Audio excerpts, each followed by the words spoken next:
Okay, I'm now calling to order the regular town meeting of the town of Corte Madera on Tuesday, January 17th, 2023 at 6:30 p.m. Can we get a call to order? Councilmember Casissa. Here. Councilmember Ravazio. Here. Councilmember Thomas. Here.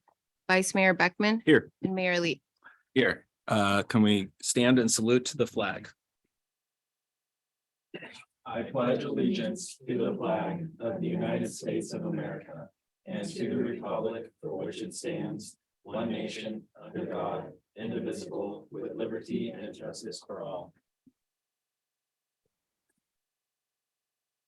Okay, so now I'd like to open item number 2, which is open time for public comment.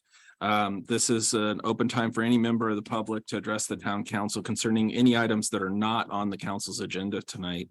You'll be limited to 3 minutes. Is there anybody on Zoom, or do we have any written comment?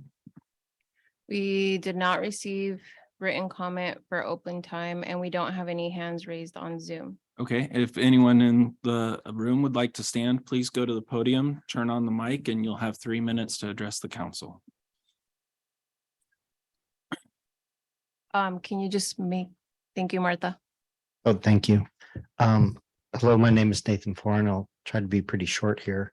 I own a property at 20 Lucky Drive, just right down the street here. I got a notice about it being zoned for potential change for more public housing. And I was just a little confused about what that is, and if I have the opportunity to develop my property more than a single family residence.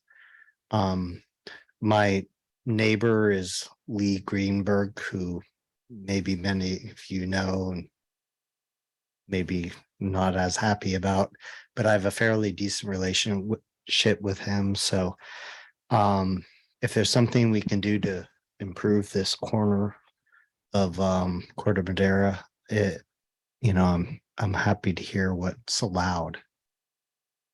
That's all. Okay. All right, thanks. And with public comment, can staff address whether that could be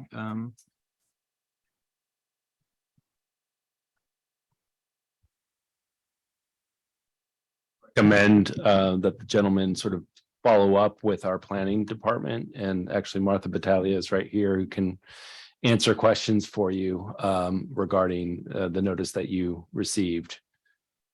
So hopefully that's helpful. Okay. Yeah.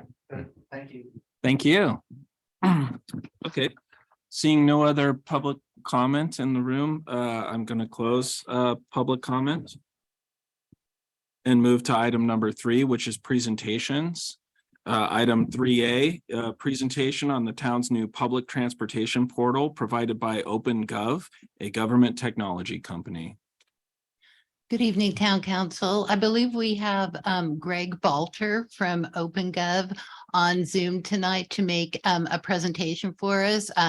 Just by way of background, the town purchased the OpenGov software several years ago. Actually, before I was with the town council at the time was very interested in having a transparency portal where members of the public could go online and get information about the town's finances.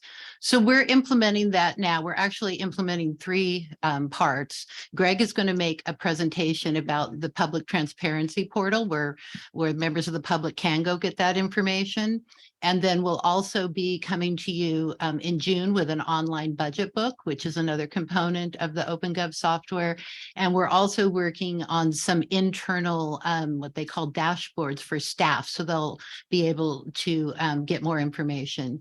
And before Greg gives his presentation, I just want to introduce Stacy Charlebois. She's our senior accountant here at the town, and she has done a huge amount of work on the OpenGov project and created a lot of the reports and the views that will be available to the public. So we're happy Greg is here. He's been helping us out with the OpenGov software, and he's going to make a presentation.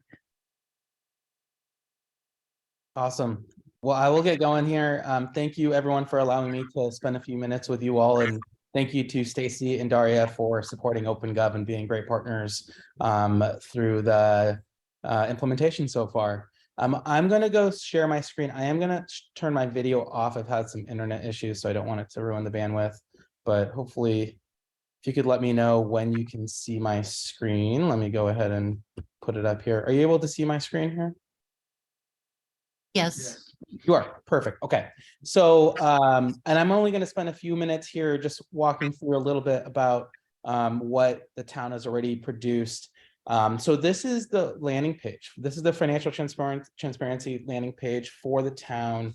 Right now, it really houses three kind of core views that are really entry points to a community member to be able to start interacting with and understanding what the town is doing, where the money is going. And so this is just a starting point. Everything I'm showing you will be will evolve as the implementation goes on.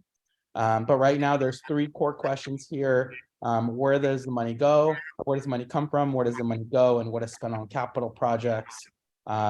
Again, these are some common questions that a lot of our customers ask. And so if you were to look at this, you can go ahead. Everything that you're looking at here is interactive. So you can come in and scroll over and figure out, in case you wanted to learn more about the operating revenue, about 57.43% of it is coming in from property taxes, 13% from permits and fees, and so on. From operating fund expenses, 54.96% is outside services. And if you wanted to drill into this and actually figure out, hey, I want to get a little deeper of a view, what I can do is I can actually click into this pie chart. And what it'll do is it'll open up a new link and it'll actually take you down to the actual transparency portal. This is where the data lives. This is really where, for anyone who wants to get into the weeds with the numbers and with the data, you can come in here and take a look at it. And just to orient you from the left to the right, on the left side, you can see here, the report that we're looking at is called Annual Revenues and Expenses. Today, there are only two reports that are made public. One is this one, and the other one is Budget to Actuals. Like Daria alluded to, for your internal staff, when the time is right, they might have other types of reports that they look at. So this is something that I want to reiterate. This will constantly evolve as the town's interest in this and needs evolve as well. As I scroll down here, there's two core areas. We're going to start with the views. And specifically, you can see the highlighted view is called Operating Fund Expenses. That's the same view that we were looking at here. So when you click into it from the story page, it'll take you specifically to the view of the data that you were looking at. And you can start exploring the data visually, or if you're more of a numbers person, you can scroll down and here are actually the numbers that are supporting and being viewed in the pie chart, or in this case, in the bar graph. If you wanted to, you can come in and start looking at other types of views as well. Think about a view as like a saved bookmark of the data. If you click into filters, this is when you can start getting your hands on this and really interacting with and playing with the data. So right now we're looking at expenses by expense type. Perhaps you want to come in and take a look at this, and instead of it being expenses by expense type, maybe you want to take a look at expenses by department. So now the numbers update, the hierarchy that you're looking at, in this case, the departments update, and then the visual updates as well.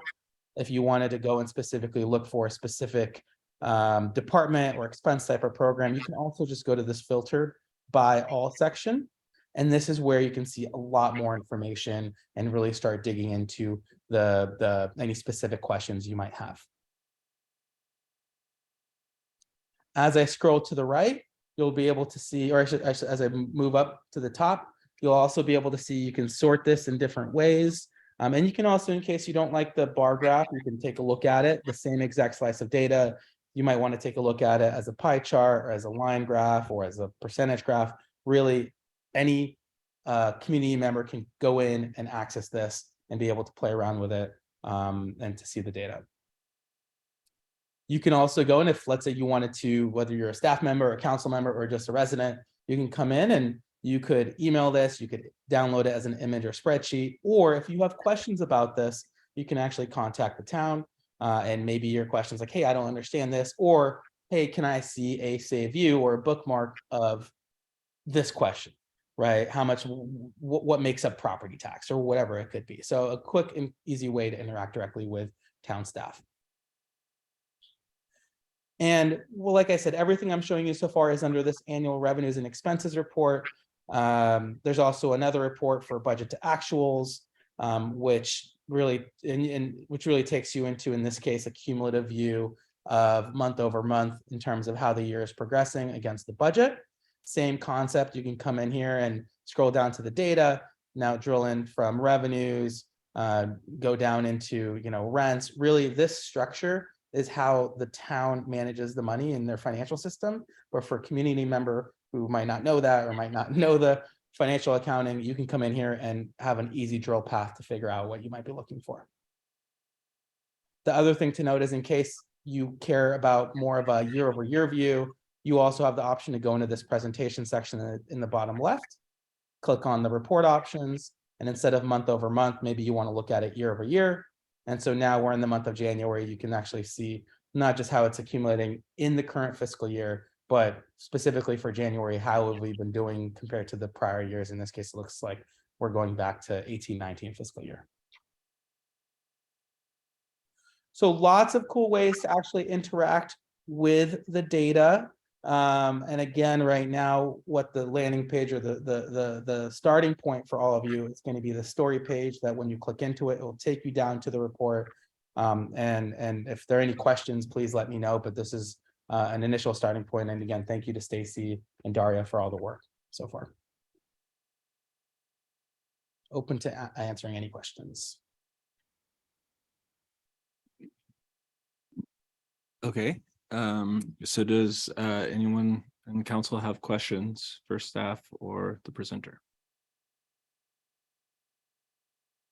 I do have a question. So is this a prototype, or is this what you're showing us more of this is actually live? This is the actual town data. It's not live on our website yet. The public can't see it yet, but this is actual up-to-date information from the town's financial system. Right. And so this is a system that we are adopting, or is it a system that we're considering adopting?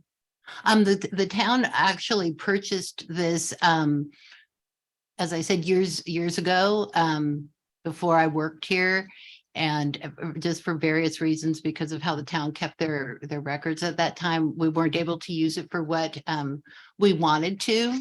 So we had been paying for it, you know, and not really able to use it. And so the contract lapsed at one time. And then I guess, you know, this is the first year they were able to give us a good price in recognition of the fact that we had paid for, you know, several years without being able to use it. So we already have purchased the software. Okay. Yeah, and I think just to add to that, I know one of the reasons why we were waiting some time to actually release it was to get several years of data Yes. that we could actually compare prior years to current years. So if you're looking at trends, that sort of helps having the, you know, 18, 19, 19, 20 in the system, and then you can compare it that way. And I would just like to say, and you know, I'm obviously, this is predates me as well as town manager, but it certainly, when I was introduced to this and Daria showed me that, it was very exciting to me, knowing where we were from a budgetary standpoint and like looking at how sort of public was able to get information about our financial financial data and just trends and sort of some of the information over the years, how we were doing. I was just really impressed with how this program was able to be accessed by members of the public, staff, council members, others, and in a various different ways. But we are still waiting. I don't know if Daria, you want to speak to how, when we expect to sort of really roll this out, because I think I can tell you from my perspective, I've already prepped Stacy and Daria. I said, you know, I think we're going to get a lot of questions, you know, in the first couple months from members of the public who are just going to go in and start monkeying around with it and seeing what they can find. And so we have to be prepared for that and make sure that we're also checking the data that goes into the system before it's released publicly. And I don't, did he touch on a feedback portal? Ultimately, is it direct within that system, or will we be suggesting ways that the public could make comment if they see something or have questions? Yes, Stacy actually tested that today. So when it says contact staff or contact Corte Madera staff or something like that, it goes to Stacy. So Great. yes, it works. So it will go right to her. Yes. Okay, and then just a thought on that is that there'd be a at least some kind of understanding of a timeline, only because we have had residents in the past that then if it takes, like, just think about how we want to handle that and have a strategy when we roll it out. Only, yeah. You mean in terms of responding? to Yeah, questions? I mean, you've seen when residents don't have a certain timeline around expectation of an answer, they feel that if it doesn't meet what their expected timeline was, that then you're at fault. So just be aware that you should also have a timeline to responses, or at least an expectation of the quality of response.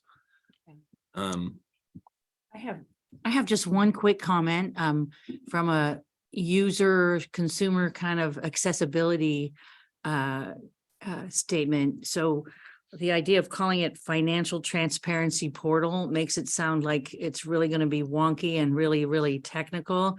And, I love your open.gov. I think I'm actually familiar with your organization and followed it, and I love what you're doing. But maybe that opening homepage is called Open Corte Madera, and then put your financial transparency portal as sort of the descriptor, but give it a name that people can kind of have a handle for. Just a thought. I love that, and everything you saw can be completely configured by Stacy and Daria, and nothing is final or live yet, but it's a very easy change to do that, and it's all meant. I agree with you. The concept is, how do we make this as accessible and not intimidating as possible? So we can get lots of comments to add it. Yeah. Yeah, how often is the data uploaded? As I understand it, it's every night. Okay. And it's Extremely live, real. it's automated, so there's not the manual intervention, which makes it make sure that, and there's actually a timestamp on it as well. But Okay, thanks. One other suggestion too, you may want to consider doing a couple like community type workshops to introduce the program. Similar, I mean, we've done a ton of them on the planning side. I just think it'll be better than just pushing it out on like the Corte Madera Chronicles, or say, hey, we have this now. You can do a short presentation and walk people through it. There's not hundreds of people right now online watching this presentation.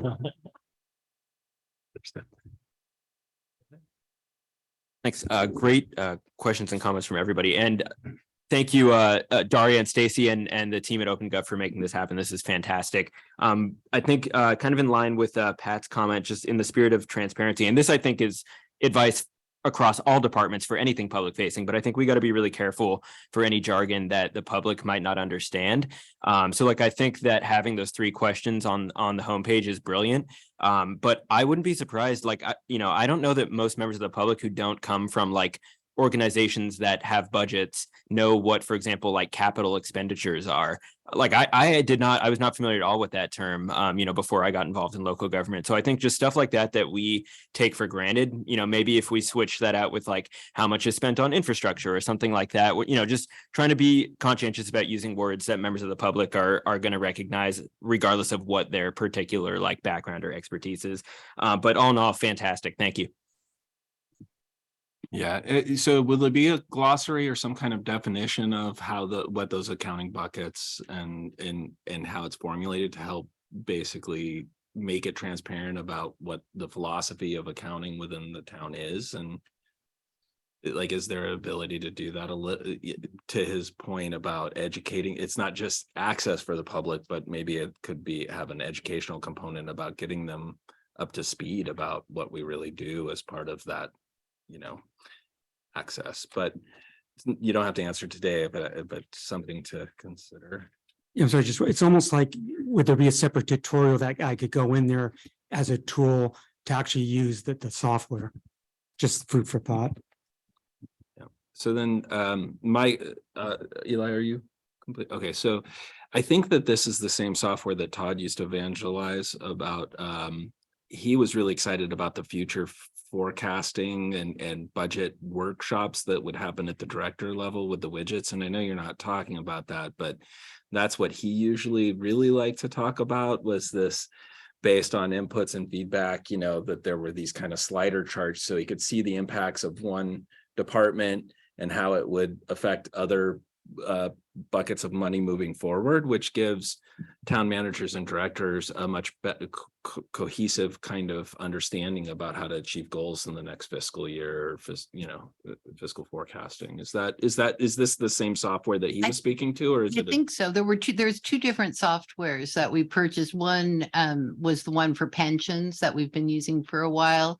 And then this one, and I think what we're planning to do this first year, of course, have staff have access to their own budgets and all, and use the online budgeting feature to an extent for the part of like, you know, giving information and that sort of thing. And maybe Greg can answer. I'm not sure. Is there a way, what the mayor was asking about, you know, moving, you know, forecasting, letting the departments do that? Yeah, so there is, and it's not really like a widget to like move and rebalance it. There's a couple components, and the town does, and I know is currently implementing a few of them. One is to actually build the budget. There is also a tool that allows you to not just get community feedback, but one of the questions could be, if you had $500, how would you spend that? So there are some other ways of engagement, both from a public standpoint, but also internally, so that you can use the tool to help forecast where to budget the money. And I know, Daria, that's of a future plan for you, but for council, just so you know, the OpenGov platform includes all of that already in the subscription. So when the town is ready, they can take advantage of that. Right. And then Daria, has this been shared, this presentation, with the finance committee, and how would this be integrated with the work tools, and would they have the finance committee to interact with this tool beyond any of the public, like a kind of a internal level with their own widget?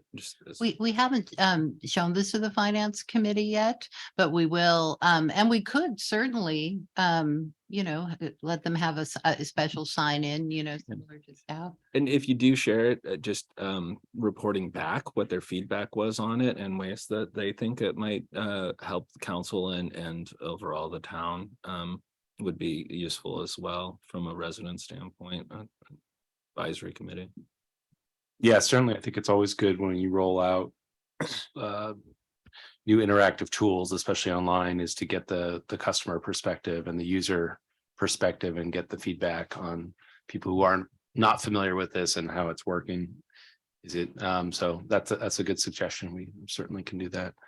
Okay. Is there any other questions? Yeah, Rosa. Greg, right? Yes, Greg. Do you have any information about the usage of, you know, a town of a particular size, how many of its citizens use it, or is your data just how many visits, or do you know how many unique visitors? So on the internal side, whoever has access, so Stacy and Daria, they'll be able to see who's looking at, not who, but the number of unique visitors, returning visitors. There's different types of analytics you could look at. You can also, if you leverage Google Analytics, you can get a little bit more detailed. It's not the most technical of like 6 users clicked on this specific view, but you can get basic understanding of how many return visitors, how many unique over 7 days, 30 days, yesterday. So there are some metrics to track what people are looking for and kind of how often are they looking at it. And that's internal only.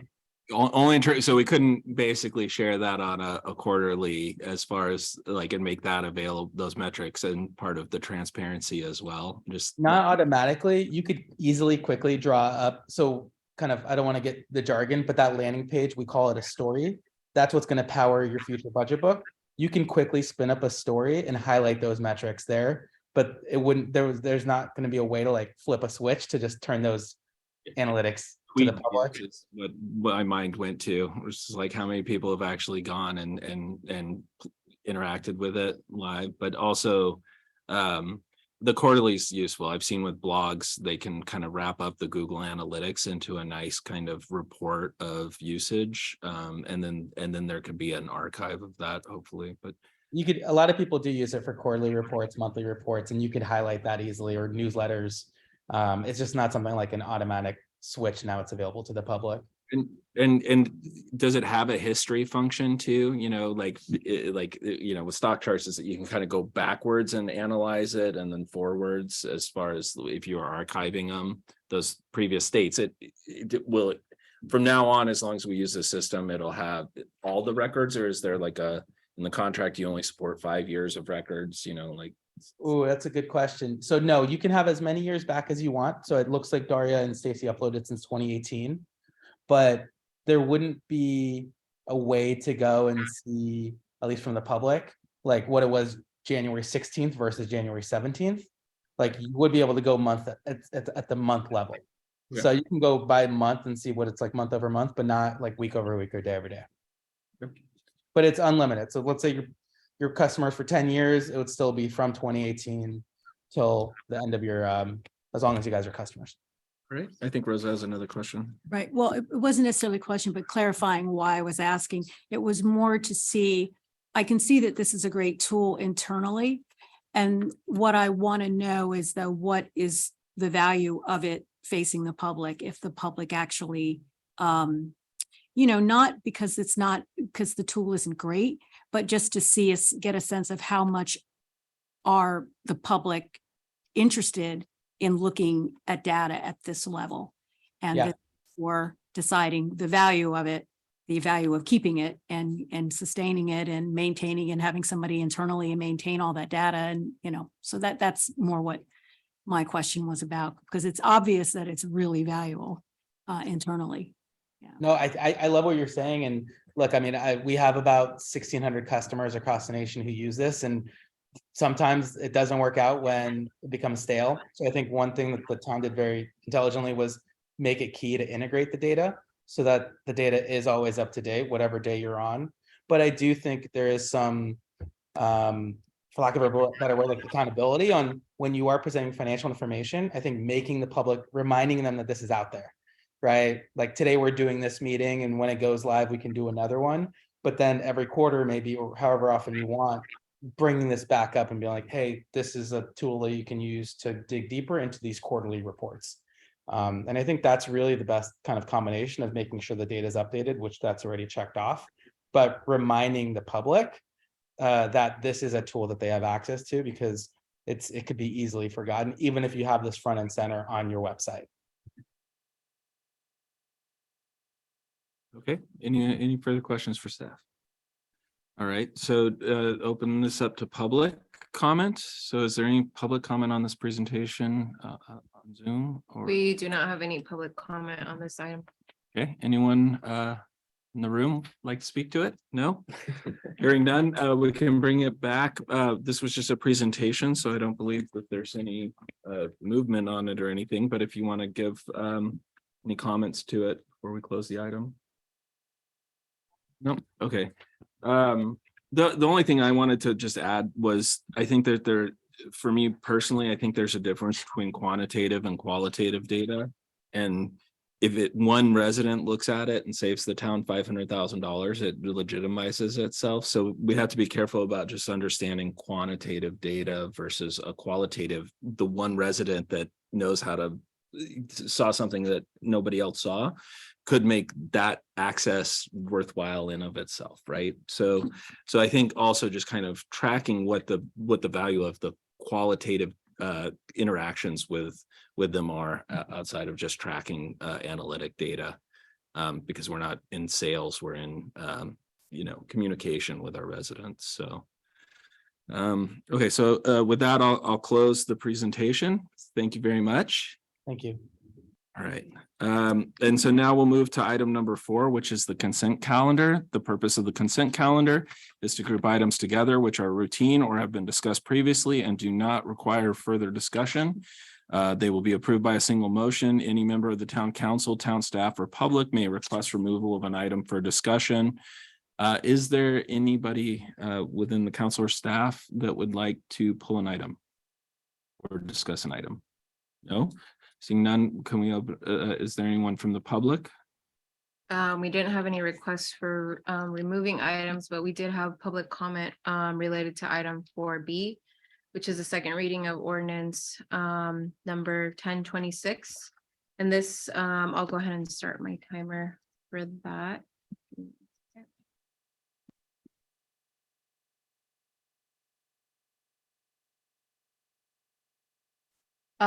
Yeah, it was sent earlier today, when I resent the agenda with public comments for this item and then also item 6C.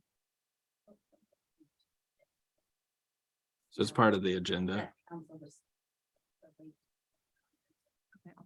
Okay, per council, it's been, okay, Lorraine, are you gonna clarify?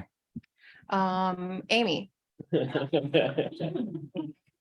Yeah, there was, I believe, one late breaking public comment that came in earlier today, and the comment has been distributed to council, so all council have received the public comment.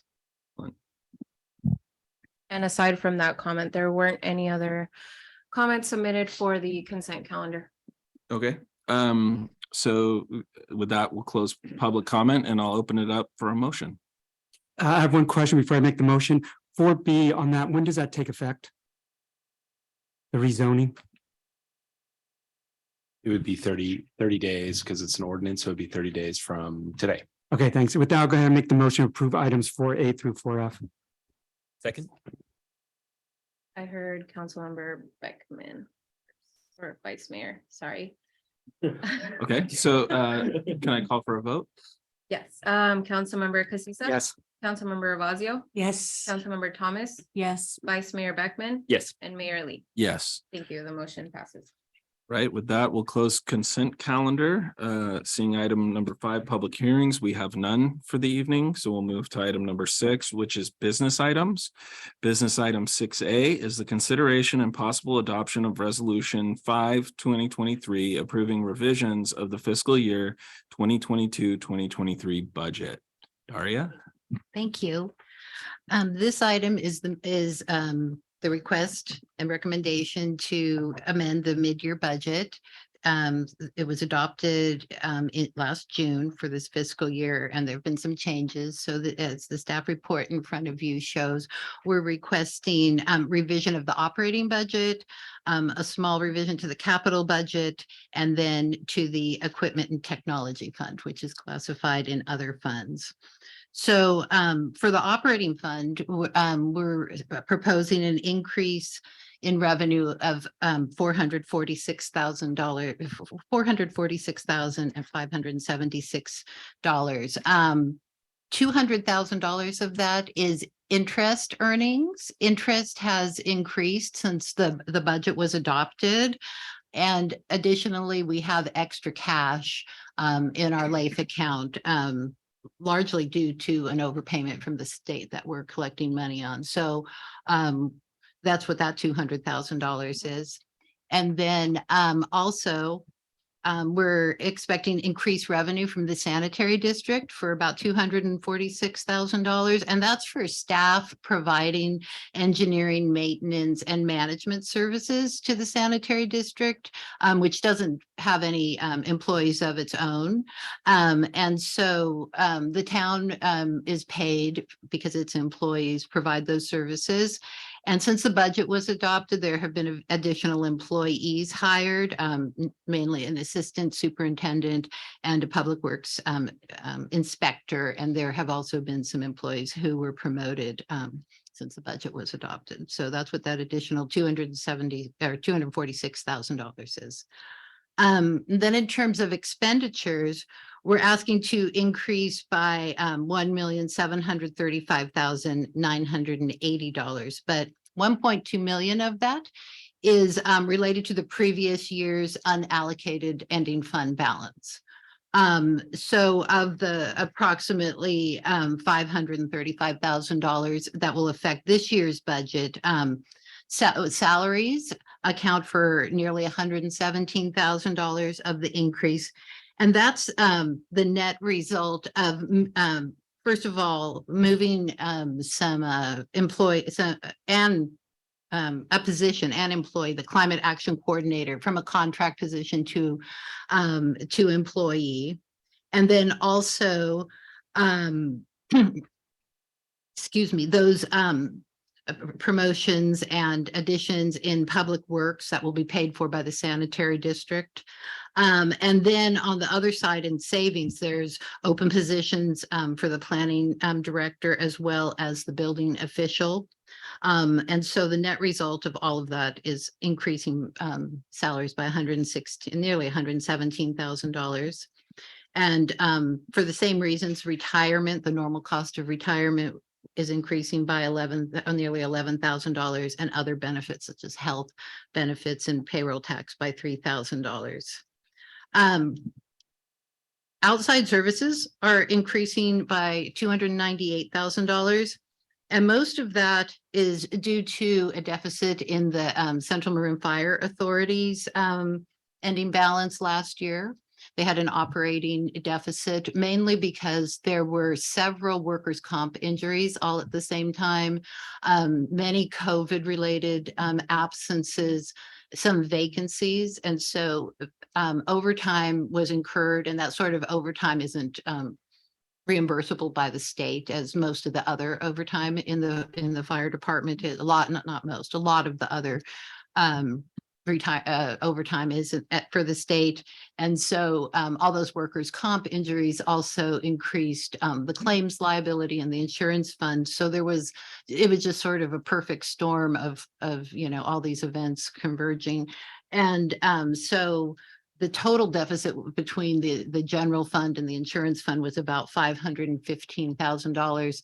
And based on the management committee's recommendation, the CMFA Fire Council authorized staff, which is Corte Madera staff, because they also handle the CMFA books, to invoice both Larkspur and Corte Madera each half. So most of that increase, that was like about $257,000 each.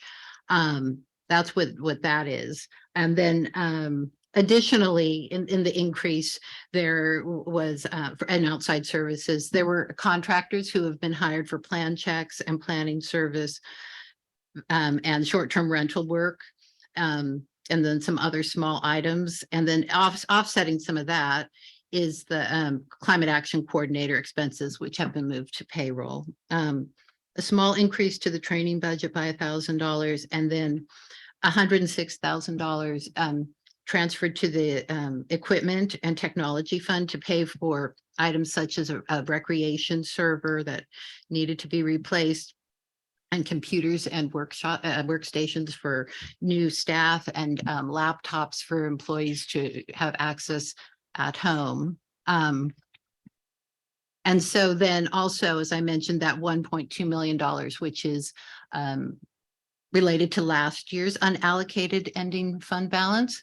The prior total unallocated ending fund balance after accounting for the reserve was $3.2 million. And so the Finance Committee recommended transferring $1.2 million to the Capital Projects Fund and reserving the additional $2 million to pay for future unfunded pension liabilities. And only the $1.2 million is included in this proposed budget revision because, as I explained in the staff report briefly, there's an issue. I think the council knows that the town was overpaid sales tax by about $5.8 million.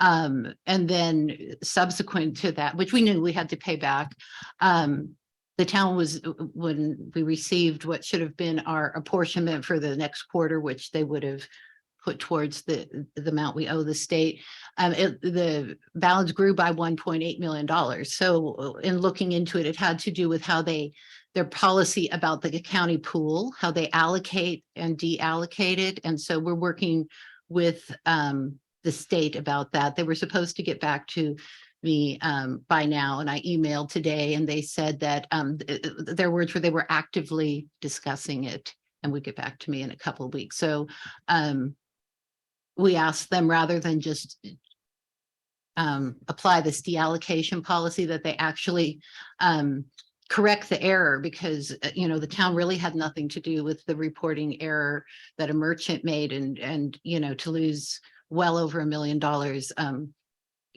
doesn't seem correct. So if the state does just not correct the error, then the town won't be able to pay for, to reserve that $2 million for future pension liabilities. So that's why it's not included in the budget revision. We're waiting to hear from them. But as a result of this budget revision, the town, whatever happens with the state, the town will be able to meet the 20% reserve. And we also do think that at the end of this year, independent of all those other things, that the unallocated ending balance will probably increase by around $1 million. So that is the operating fund. And then the capital fund, the Corte Madera sales tax fund, we're decreasing expenditures by nearly $1.1 million. And basically that's a timing issue. There was one of the projects which I wrote about in here, the San Clemente pipeline repair is some of the expenditures have been moved. Most of the expenditures have been moved to next year. And then there were another project, the Paradise Drive multi-use pathway, which was completed and was included in last year's budget, but a small amount was paid for in this year. And so there will be, after that, they're still, making these adjustments. We expect to have about $7.9 million ending fund balance at the end of the year, and that does include the $2.5 million reserve. And then the capital improvement fund, there were some expenditures and revenues that are paid by grant funds that are adjusted. This fund is where we generally record grants and the associated expenditures and also money from and expenditures from Transportation Authority of Marin. So generally, this has, and it should have a zero balance, although it never has exactly zero because, things are in flux. We have to wait to be reimbursed and things. But so that has no effect on the ending balance. And then the Town Capital Projects Fund, we're asking to transfer in that $1.2 million that I mentioned, and it will be discussed later in the meeting, that $600,000 of it to be allocated to the overcrossing project. And then the equipment fund, we're requesting the $106,000 from the general fund, which is its only source of revenue. So that completes my report. I would be happy to answer questions. Thank you, Daria. Very informative. Does anyone on council have questions for Daria? One little question. I was just curious, what are the $20,000 in connection with short-term rental and climate action committee projects? Can you tell, what are those projects? There's a consultant that has been paid, the same consultant, I believe, is working on both of them. Oh. Yeah, I'm happy to chime in on that since I was involved in those contracts, even as the director of planning and building. So it was Bob Brown was hired. The town council established actually the climate action committee, but we didn't have staff at the time as well to sort of help not only establish the committee, sort of start to organize the committee and develop some of the early agendas of that committee. And so also, so Bob's work was helping staff that. And I think it was actually about $10,000 or so. At the same time, also Bob Brown was helping develop a short-term rental policy. And so there was over the last year, and this is actually something we'll be asking for some council direction on at the strategic work plan session coming up. But we've had a couple of workshops, research around sort of short-term rental policies around Marin and elsewhere, and sort of just work devoted to that policy initiative, which was part of the last 2022 work plan of the town council. Okay. So. Fred? Yeah, I got a couple. I thought I read in here that the capital budget was like 3.8 million. All that money's dedicated to the town hall project. Is that correct? That fund, there, Yeah. yeah, there's a fund called the Capital Projects Fund. And yes, I believe it is about $3.8 million, and that is dedicated to the town hall project. And this $1.2 million is in addition to that. So, but is it 1.2 included in the 3.8? No, It's on no, top of that? Yes, So it's yes, more like almost 5 million? yes. And I'm sorry, that's all dedicated to the town hall project? The 3.8 in this year, Yeah. yes, most of that is dedicated to the town hall project, but the 1.8 isn't, or excuse me, the 1.2 isn't dedicated to anything yet.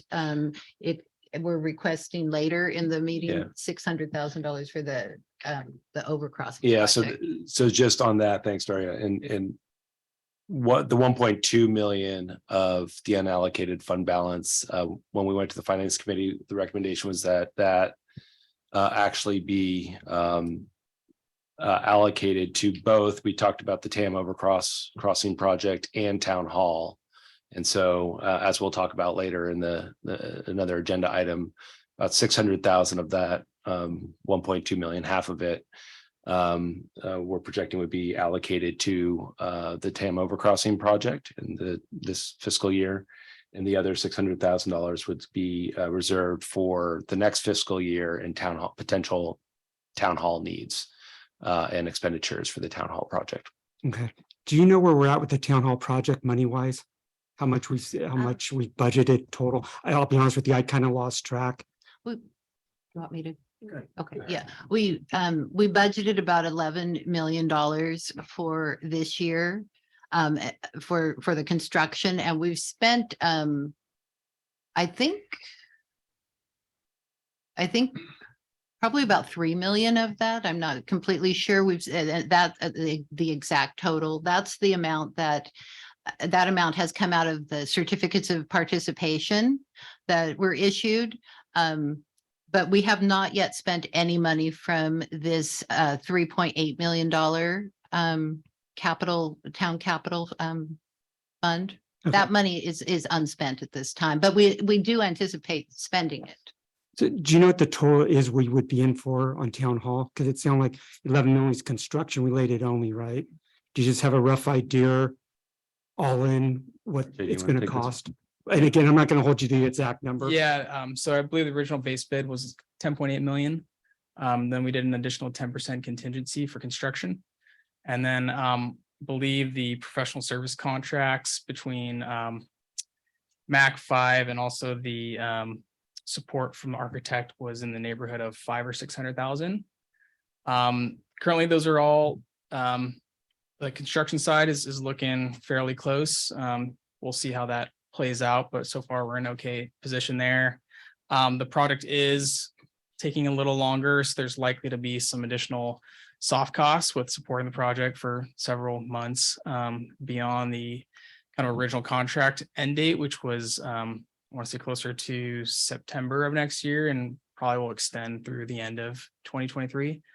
So we'll probably come back and after doing some analysis and probably have to up some of those soft cost contracts. But at this time, it's still possible that the 10% contingency number for construction will be okay, but we're kind of monitoring as we move forward.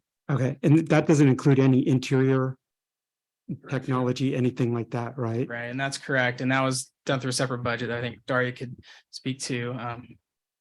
Yes, last year, $1.2 million from the previous year, from the year ending in 2021 was allocated towards the equipment fund, an additional 1.2 million, and thinking that 1 million of that would be for the interior, as you said, for cybersecurity, furniture, technology, all of that sort of thing. Okay. So we could be pushing 13 million plus or minus all in.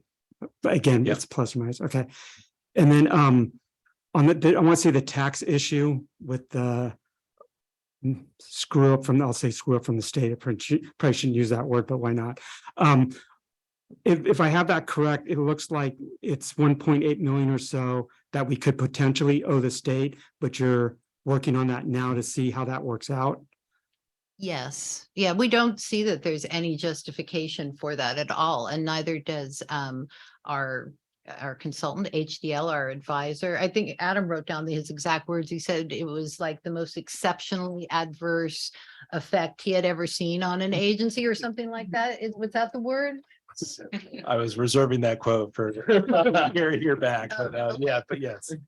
It's along those lines for sure. So I mean, it certainly impacts a small agency in town like us comparably to maybe a larger city that sees something like this happen. So we talk about it almost daily and we're on it. I mean, Yeah. we're just waiting to hear back sort of the initial response from our query on that. So. Okay, and if we get positive outcome on that, then 2 million would go towards unfunded pension liability.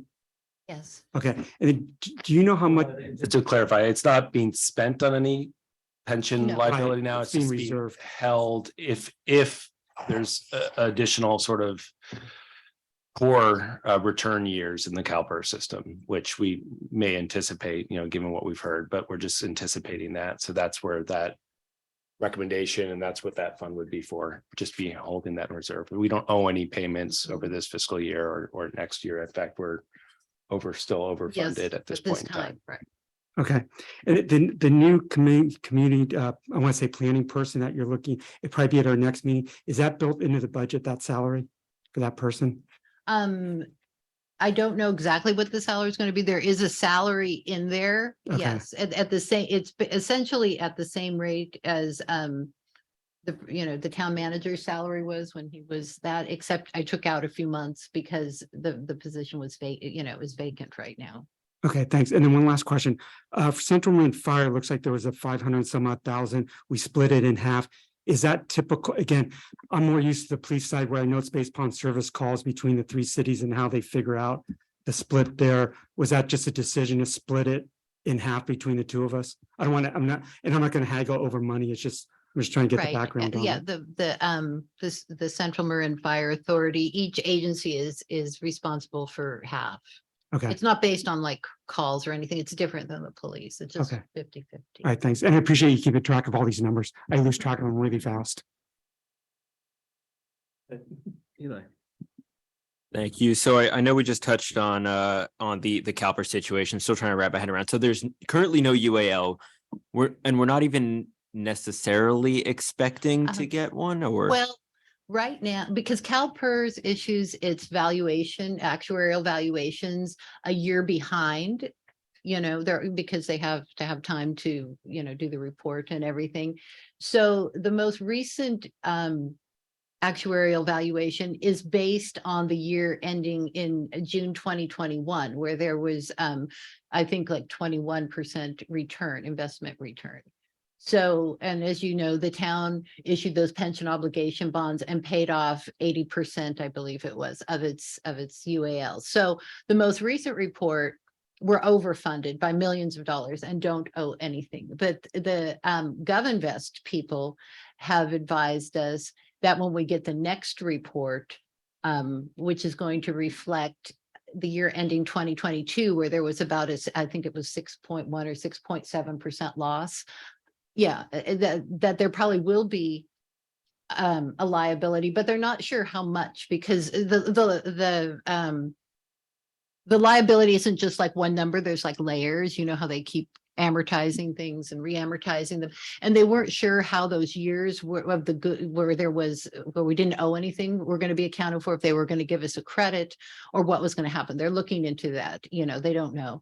So they estimated that if this year, the year ending, that just ended in June, or excuse me, that will end in next June, is another year where either they have losses or no income gains, that possibly the town would have a liability of about $2 million, which we would not have to pay all at once. That would be the total liability. So we've already been informed, because we have that report, the most recent report, that we will not have to pay anything next year. But beyond that, they don't know, because the report hasn't been done and they don't know how they're going to handle the fact that we had a credit balance. So we probably will have to pay something, but we don't know exactly when. Okay, so is the reason that we are, because when I first read this, at like a cursory level, I was like, oh, there's a 2.1 million UAL coming down the line. Looks like we have more or less that amount of, money sitting around. So why would we put that in a reserve fund instead of just paying it off? And it sounds like the answer is maybe because we really don't know what that UAL is going to be when it eventually lands, and we need to see where it shakes out. If after this like last year or 2 years, whatever, of bad returns, say CalPERS does well again, is there a chance that UAL either reduces or goes away by itself? Yes. Okay, got it. Thank you. Okay, that was my only question there. And then also just about the sales tax situation. It's obviously very concerning. Do you guys feel that you have, the resources that you need and are getting the responsiveness that you would expect from the state? I don't know. It's a very concerning situation. And as you said, Adam, for a town this size, an agency this size, for our taxpayers to take a hit of more than $1 million is kind of unacceptable if it was no fault of the towns. So I guess I just want to check in and see, are you guys, do you have any like timeline on like when do you think you might hear back, or like any feelings about how this might go?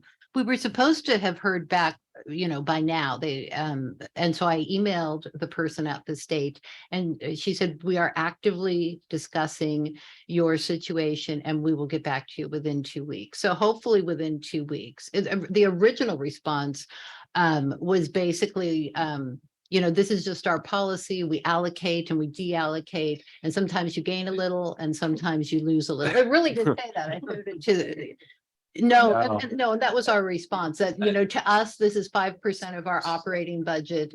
And, it was no fault of the town. And so we'd really appreciate it if you could just correct the error instead of just, deallocating it. And so that's when another, I guess, I don't remember her exact title, but, the next level of person stepped in. We're taking it step by step. Mhm. I mean, Okay. so I don't want to presume Sure. something before we need to sort of ratchet up Mhm. the. Okay, well, I'll resources, just say but- that we do have a very responsive state senator and state assembly member for just this reason. So, Yes, okay, exactly. thank you. I have no further questions. So at this point, can we open it up for public comment? We do not have any hands raised, no one in the audience at the podium, and no emailed public comment on this item. All right, so with that, we'll bring it back to the dais. And the goal of the discussion would be to adopt resolution as requested.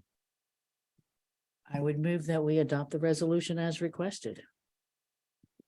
Can I get a second? Yeah, I'll second just one comment. I want to thank Daria for all your work on this.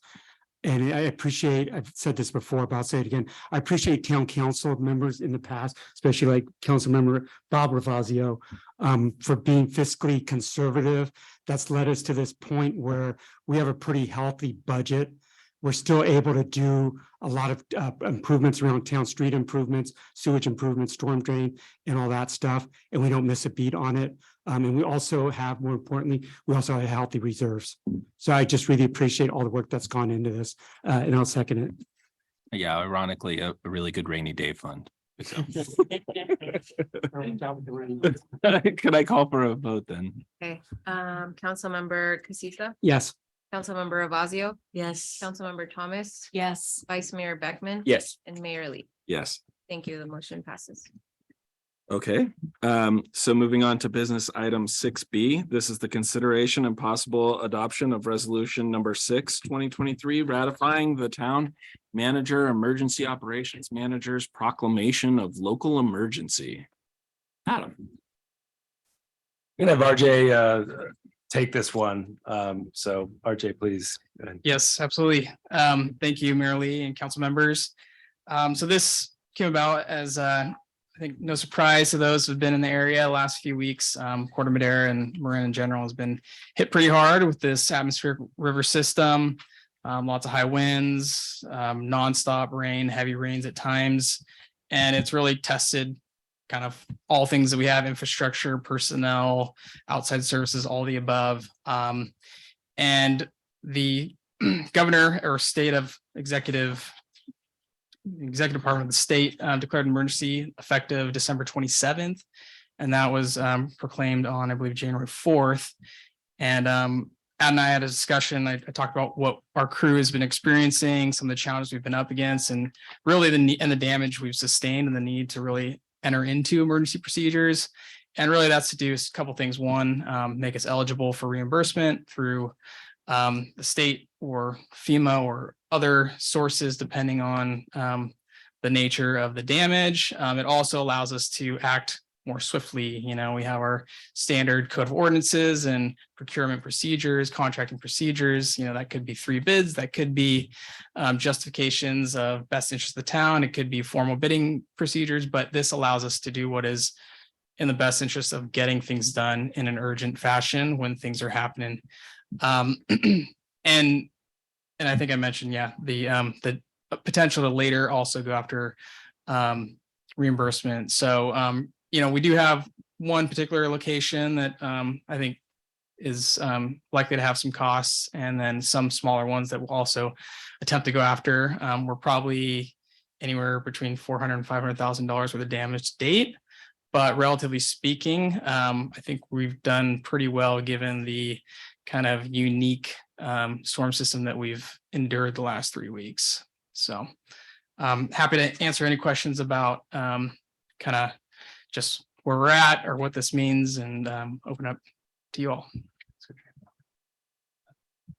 All right, looking to my right. Yeah, I just have one. Can you just maybe go into a little bit more detail on some of the damage that you've seen and maybe some of the areas, so we kind of get it out there, knowing that the town's concerned about those areas and we're proactively trying to resolve issues? Yeah, just in general, some of the things that we're doing, you know, we've experienced anything from pipes that are collapsing and need immediate repair and replacement. Some pipes we're finding are silted up and need to be immediately cleaned out or vectored. We have some erosion sites that are some mudslides that, you know, need to be stabilized. And right now we've just kind of tarped and sandbagged them, get them to a decent condition, but we're pursuing a ultimate repair, hiring geotechs, preparing those plans so that when we do have those meetings with whether it's Cal OES, FEMA, or other representatives, we can really just say, we're ready to go. Here's our engineered design. Here's our cost estimate, you know, give us the nod and we'll just finish it. And so we're just trying to really get our ducks in a row. What can be painful from a staffing resources standpoint is meeting with those groups and maybe not being as convincing or not having all your pieces, your engineered design, your estimates and other things. And these projects can sometimes linger for years and just really drain staff. So we want to show that we're very competent, very ready, and just ready to get in front of it and get back to the usual business if, you know, hopefully Mother Nature allows us to. So I'm sure there's all sorts of other examples, but yeah, you've probably seen Vector trucks going around. Any areas that have, you know, localized ponding, flooding, they're coming by, sucking up what they can, various types of debris, cleanup in streets and all sorts of things like that. Lots of trees down. So, and then some of those areas that are more damaged, you do community outreach, right, to the residents, so they're kind of aware what's going on project wise, and you're working on it. It's been, I'll say we've been stretched thin for 3 weeks. It's been, we've had guys working all hours of the day, holidays, weekends. We have been in a very much a reactive mode. We did a lot of prep and proactive work ahead of this, but it's really taken a lot. So I don't want to give off that we've been knocking on every door, because really we've been spread pretty thin, but we're now, we now have some time to really go back and have those conversations and really spend a little more time investigating and kind of trying to smooth things over. But up till now, it's been a challenge. Okay, thanks. The waters have receded a little. Yeah. Thanks. Since you mentioned it, I just do want to say, really the public works maintenance team really has done a tremendous job, just being responsive and being out there responding to anything that's really been needed over the last few weeks. As you know, everywhere has been hit pretty hard, but I think we're just really fortunate to have staff that knows what the mission is and good leadership that's sort of driving that at the helm, that sort of make sure that that they know the mission, but also everyone's willing to do their part to help our residents and community sort of respond in the face of this sort of disaster, which we're proclaiming tonight. So.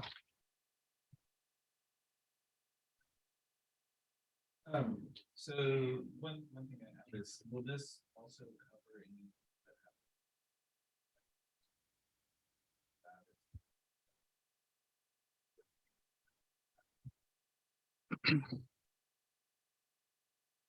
It's a good question. You know, I but maybe have to defer to Amy on that. I don't know that it quite covers that.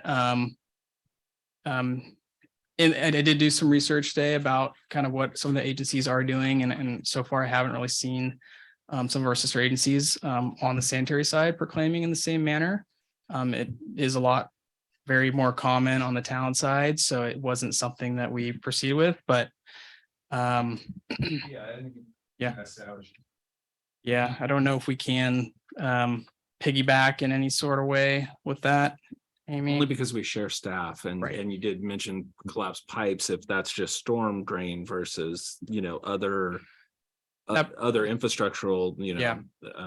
needs. Yeah, I'd have to go back and look at the state law to see whether a district can declare a state of emergency. It may be a power that's granted only to cities and counties. In which case I think we would make the argument that as a subsidiary district, it would be covered, but I just don't know the answer. I never. That It's a good that is the question. answer for now. Thanks. Okay, is there any more questions? No? All right, so we'll open it up for public questions. We didn't receive any emailed public comment. I don't see any hands raised, and we don't have anyone at the. All right, so we'll bring it back to council for final remarks. Anyone? I'm happy to move resolution number 6, 2023. I can second it, and I just want to thank RJ, you and your crews, because I see them out there all the time. It's pouring rain and they're cruising around the streets looking for storm drains, down trees, any kind of issues. So they deserve a lot of credit for being out there. I know they usually work like they're on call 24/7 also, which I think a lot of people don't realize it's not like an 8 to 5 and then they just go home. They're out there all the time. So I really appreciate them, or we do. Thank you. Council.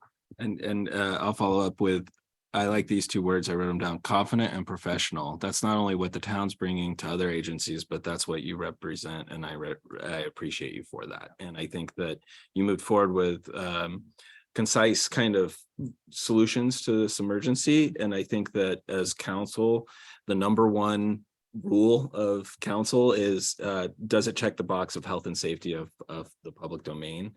And if it does, it's a no-brainer. And so in that way, it's very easy to move forward with this. So thank you. Great, thank you. Okay, we did have a motion and a second, so I'll go ahead and take the call roll. Councilmember Casissa. Yes. Councilmember Ravazio. yes. Councilmember Thomas. Yes. Vice Mayor Beckman. Yes. and Mayor Lee. Yes. Thank you. The motion passes. All right, that closes item 6B. Moving on to 6C. This is the consideration and possible adoption of resolution number 7, 2023, authorizing the commitment of up to $3 million in construction funding to support development of alternative 4B of the Caltrans Highway 101 at Tamalpais Drive overcrossing project. Adam. Thank you, members of the council. So tonight, this is what I think is really an important milestone in town's efforts to try to facilitate and move Caltrans toward alternative 4B, which I think, as we all recall, in August of 2022, back when Caltrans initiated this project and sort of put forth their initial study and mitigated negative declaration for the the town's feedback and response, there was quite an outpouring at various different meetings, both with Caltrans, our BPAC committee, even town staff, for alternative 4B being the preferred scenario, which is really what one of the things that Caltrans was requesting the town consider and provide feedback on. And so obviously at that time in August of 2022 as well, the town council also adopted a resolution confirming and supporting alternative 4B as the preferred scenario to study, also requesting a little bit more time for Caltrans to sort of give us a little bit more time with which to make that decision about what preferred alternative they were going to study. So I will say on that front, there's a piece of good news. I mean, RJ, myself, Daria, we've all been working at this since August, really over the fall, many conversations with stakeholders, both locally. We've met with TAM staff, State Senator McGuire, one of the council member Beckman has been part of those conversations. And so thanks his work on that as well. I think that all that work has resulted in one thing that we can say for sure, that Caltrans is willing to proceed, and they've told us that they are willing to study alternative 4B as the preferred scenario. And so that's the good news. I think the challenging news, which still remains, and we haven't really come to a sort of resolution on, is that alternative 4B costs a lot more than the funded project, which Caltrans originally came to the town with and saying they have a project, which was alternative 2A. And we have some, we can remind members of the public, if they're here tonight looking online, of what those alternatives look like and get that, talk a little bit about that again. But there's still a funding gap, obviously, of 11.8 million or so. And so I think the other good thing that Caltrans has told us is that they're actually willing to reapply through this year's SHOP funding process, which I don't know what the acronym really stands for, but it's the yearly cycle of funding for state highway funds. Yeah. Close enough.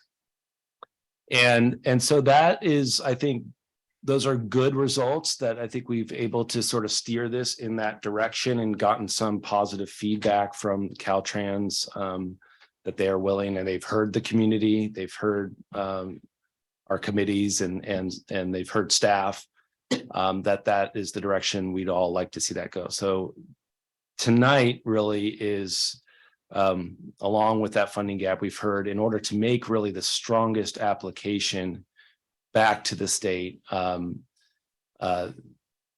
town's contribution and the town's willingness to sort of put money toward this project would make the strongest application as Caltrans goes back to the state for new funding for this project and the higher budget amount. And so that's really what we're here tonight to discuss and request of the council, that sort of Caltrans has requested that we provide a commitment letter in the form of a resolution that would sort of supplement and go along with this application back to the state SHOP funds process. And so tonight we're really here to request, and town staff's recommendation is that the council consider the possible adoption of resolution that's attached to your staff report that would commit up to $3 million to construct alternative 4B of the Caltrans Tamalpais overcrossing project. I think we're happy to go through again some of the benefits of that. But that number really we came to after careful analysis of both some of the things we were already talking about tonight in terms of our budget forecast. We talked about having about 1.2, well, we had about a $3.2 million unallocated balance from the last fiscal year. But we're looking at of that 1.2 million. We just talked about and was just approved going towards the capital project fund. And of that money, $600,000 this fiscal year would go towards this funding towards alternative 4B. And then we also looked and put our heads together, about let's look at next year and start to think about the schedule of projects that have commitments to, that we already know are sort of on our radar from a capital project standpoint. This is obviously important infrastructure as well. It's part of the infrastructure of the town, and maybe some of the most important infrastructure of the town, given how it connects both sides of town. And so we looked at that fiscal year 23-24 budget as well, and believe we can responsibly commit $2.4 million. So combined up to $3 million towards this project. And still, obviously, we talked about not touching reserves, not touching the projects that are already sort of going to be part of the capital improvement, capital projects plan for next year. And so that's really where we are at. Of the 3 million, you'll see in the staff report also talks about 2.5 million being really towards the construction efforts.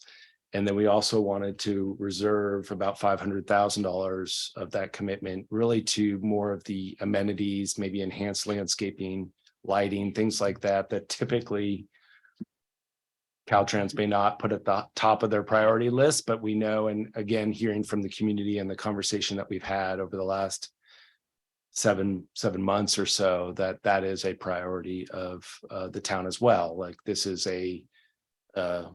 how people sort of recognize Corte Madera, at least on Highway 101, and for our residents who come off that off ramp every day as well. So that funding could also go towards those purposes as well. And any RJ you want to add to that? Yeah, I was just gonna elaborate a little bit on the process as we've been kind of told by Caltrans on how they go about selecting preferred alternatives. For one, they look at the goals, the purpose, the need, and how each alternative achieves those. And so they've communicated to us that 4B alternative does have the best kind of score when it comes to that category, but it also needs to be funded, right? So that's where we lie. So we're good. We've achieved one. We're still working on the other. And then they've also communicated, and it's been discussed in the staff report, that it's highly unlikely that with no contribution that they're going to be able to find the remainder of the funds. So they really are looking for us to put our kind of best number forward within, as Adam said, what we can do responsibly, which we spent the time to do. The other thing I wanted to mention is in September, staff with help from Caltrans really jumped in and submitted a bridge grant and requested 10 or $13.28 million. So we have not heard back yet. We thought we may hear back by this time. We could hear any day now. But really if that is successful, that solves the problem, and anything that we're talking about contributing right now can we just pull off the table and be revisited at another date, if at all. So just want to make sure we understand kind of some things that are play. We're really looking at all opportunities to fund this within our means, and happy to walk us all through the two alternatives, the program alternative compared to the 4B, if you think that's worth the time, or just answer any questions that anyone has. Yeah, and just touched on sort of all options, and we've been looking for. I will say as well, the Transportation Authority of Marin also, they will likely be bringing something up to one of their upcoming agendas about thinking about how they may be able to help contribute to that. So I know our new council member Ravazio, as the new representative from the town council on that, probably will have something to contribute to that conversation when the time comes. And so that may be another helpful source of revenue. I've reached out just to some of the property owners on either side, actually on more on the, we are aware of sort of potential redevelopment. We talked about the housing element, the Macy's site being a one of the sites as part of the obviously that could be ripe for redevelopment in the near future. And obviously that connection, I would think, also supports their interests as well. But we'll see. I mean, that would be an entirely voluntary effort on their behalf. But now is the time, really, if there are contributions, again, to make that best application possible and best effort from the town to the state to sort of fill that gap. So that's what we're trying to do. So before I go to council for questions, I guess I would just ask if council wants to see the other options. If you're familiar with it and it's for the public benefit, during public comment, could we ask if someone would like to review them and then present them after the comment? Otherwise, I don't know that we have them. I think we have Ready them to go. available if Okay. those. So they're available at request, but let's look. Yeah, for your request or public, Okay. however you want to do. All right. Okay, so I'll start with Rosa. Any questions? No. I am happy to see that, that it appears that we've got it sort of working from a lot of different angles, that, we're addressing as much of what the state wants to see from us as we can. And the public has been very clear about what they want. And so it's great that we're making the effort to move forward and see if we can make it happen. And for me, just one quick question. So if you look at the total shortfall of nearly 12 million, 11.85, and we're going to pitch in 3, that's about 25%. Usually in negotiations, you try to go closer to the 50% range. Is there any other funds? Do you think, I guess my question is, do you think this will be enough? I don't know that I can answer that specific question. I will say, I understand the numbers you're coming at us with, 24%, not close to 50%. I will say, from talking to my counterparts at all other agencies, some who have been around, many years in Marin and have longer historical knowledge of projects and how they're funded, and also talking to other folks at TAM, no one was really able to cite really any example where any city came up with anywhere near 7 figures for anything such as a Caltrans owned and project led bridge or roadway. The closest two that I was able to track down that have relevance are Marin Sonoma Narrows, which Transportation Authority Marin did come up with a lot of funding to contribute to make that happen. But I think that was really a whole choreographed measure, and it went to the voters and all those things. We've been asked to do this in, as far as I'm concerned, less than 6 months. And we're also not a regional transportation agency.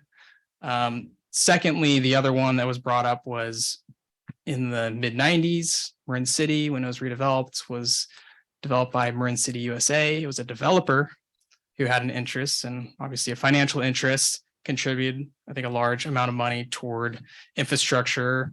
They set up a Melrose tracks for 30 years. So I don't think they were, I assume they were using funds that they were, part of their financial model. It wasn't, out of the kindness of their hearts. And they did fund, I think, a lot of the Donahue overcrossing and other features within Marin City. Short of that, I'm not aware of any. Can I follow up on that question as something that I think is pertinent to it? What is the timeline ultimately for this capital project? If it's 10 years out, we're starting it, we're investing the money, but we have a certain amount of time to find all of the funding.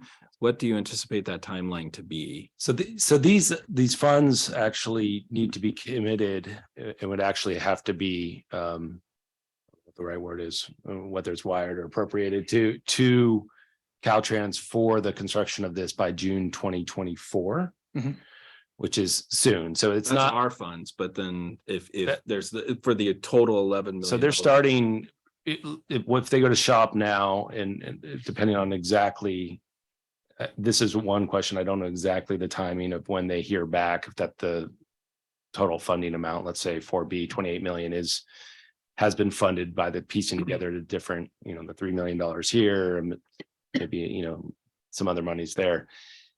My understanding is that they would go immediately into design phase, which is the next step, and their timeline is really by June of 2024. The design phase is complete, and they're shifting then into actually mobilizing. I don't know what they. Yeah, so it's the initiation of the construction phase. They call it ready to list. So they would not advertise a project for bids until the funds were in the account. The project is currently on schedule to go into construction summer of 2024, 25, 24, 25. Sorry, I think it was 25. But all those need to be Lined up. Yeah. actually in the account for them to kind of proceed on schedule. And then keep in mind that the two of the main purpose and needs for the project are ADA deficiencies and also some seismic deficiencies. So it's not, on one hand, they don't necessarily want it to slide in schedule for those reasons. Understood. Yeah. All right, Fred. Couple as usual. So it sounds like we still have a $9 million short gap, right, between what we're providing, what Caltrans has. And it's just my nature. I look at worst case. Worst case is if they do not come up with, can't come up with the funding for whatever reason, what's the fallback plan and what does that kind of look like? Yeah, no, thank you for that.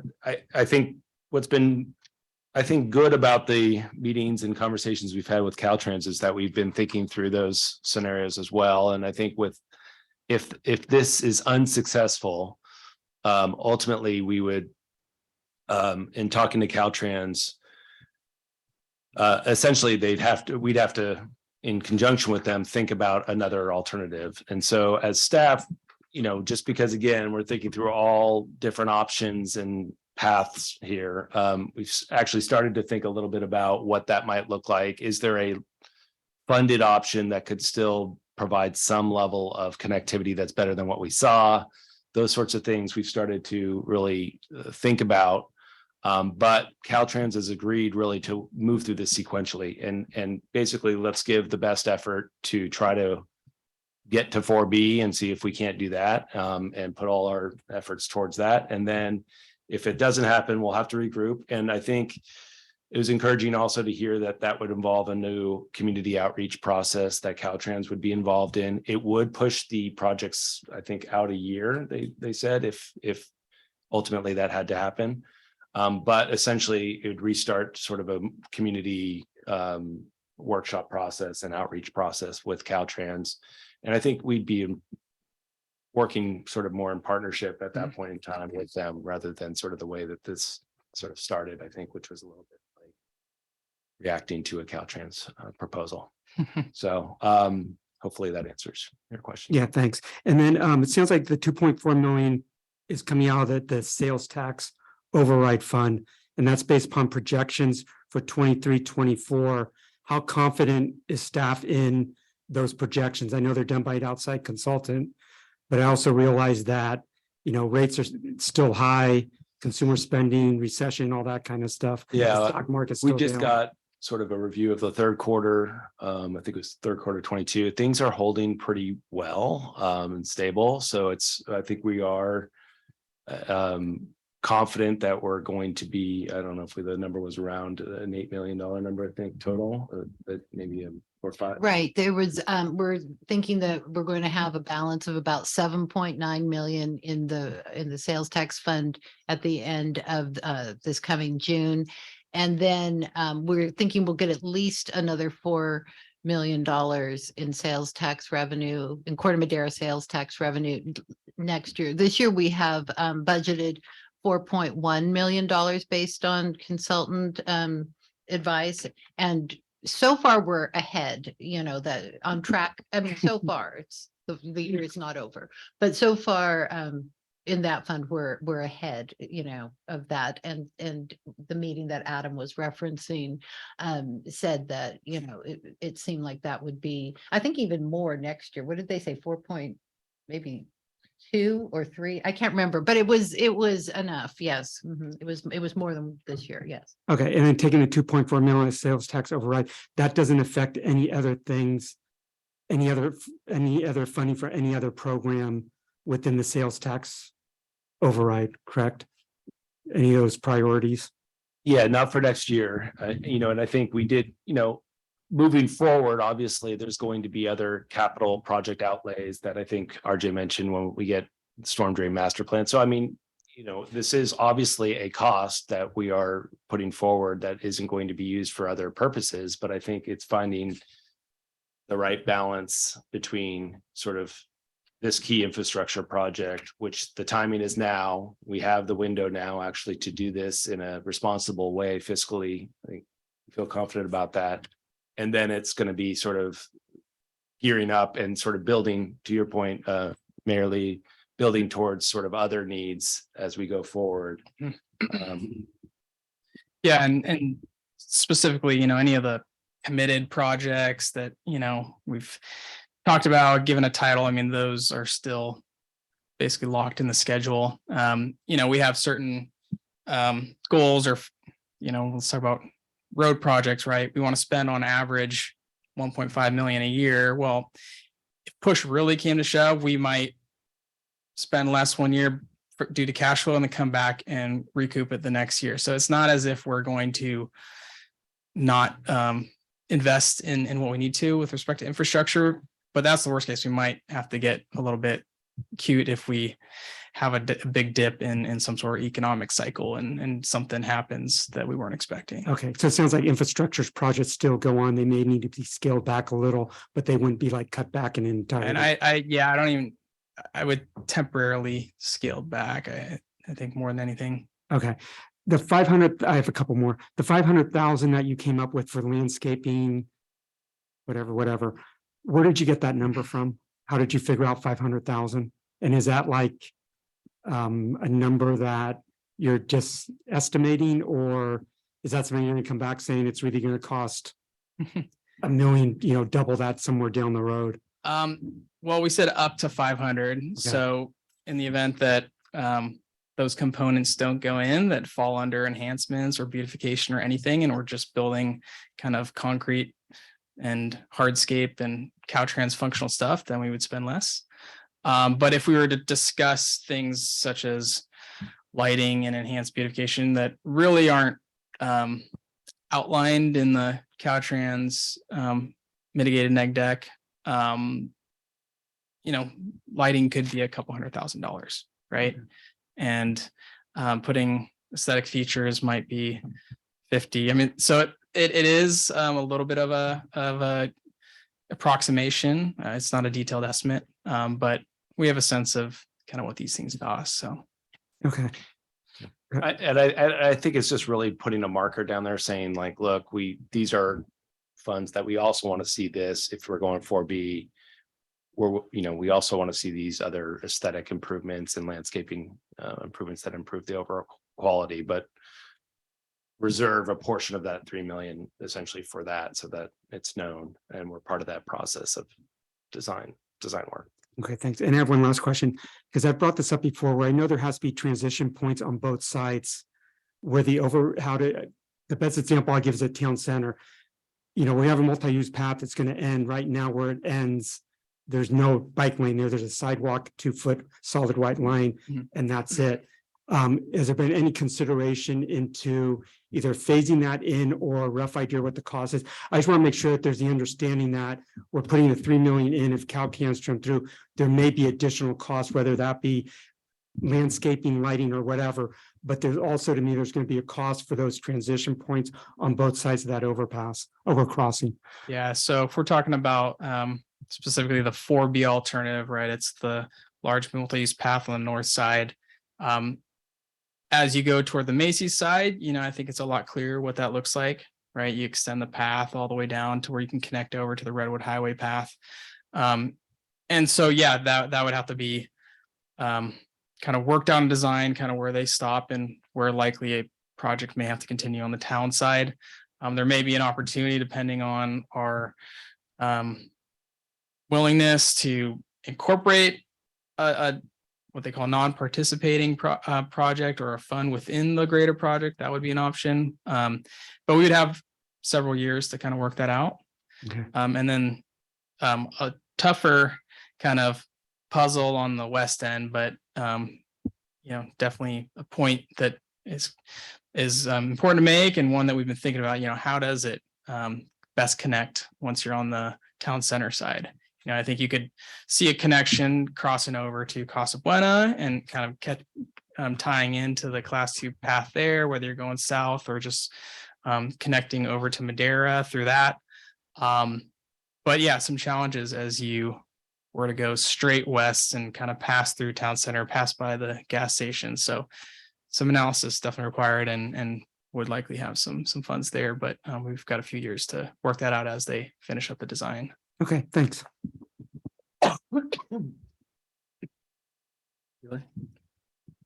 Yeah, I think what we do is if the state insists on penalizing us for somebody else's sales tax screw up, we tell them you can keep the $1 million, but we're crediting towards this $3 million that we're assigning tonight. No, I don't have any questions. Thank you. Right. Yeah. Things that could fund bicycle passes. There's 2 elementary schools, and those are basically, if you're not within 5 minutes walking, you get into a lottery, and so kids might have to ride their bikes from one side to the other. So there might be a safer route being to do for that type funding, right? The other one is when they did the negative deck, I think that they mentioned that the state has certain funding mechanisms if you restore wetland back to its native habitat. Things like that we're not at that point to go after those funds, but they're there. So I think I heard that. I guess I'll phrase it as a question. RJ, is that true? For any impacts that would be built into the project that Caltrans would have to solve. Okay. They would have a mitigation number in there. So then this one goes to Adam. Adam, we've been talking about this on and off for a while. And for me, there's some terms that come up. Gateway, right? Just like the Golden Gate is a gateway to the Bay Area, this bridge could become the gateway to Corte Madera, to the regional shopping malls. It talks of town branding, of a unifying strategy for the overall town. And basically, Caltrans, I don't know that that's in their brief and mandate as far as a freeway operator, but ultimately I feel like I have seen municipalities that have taken advantage of these gateway opportunities. Could you speak to that, or ultimately could we in future discussions think about that? Yeah, absolutely. And I think that was one of the reasons why we had the $500,000 sort of reserve for these sorts of, what do you call it, gateway or aesthetic improvements.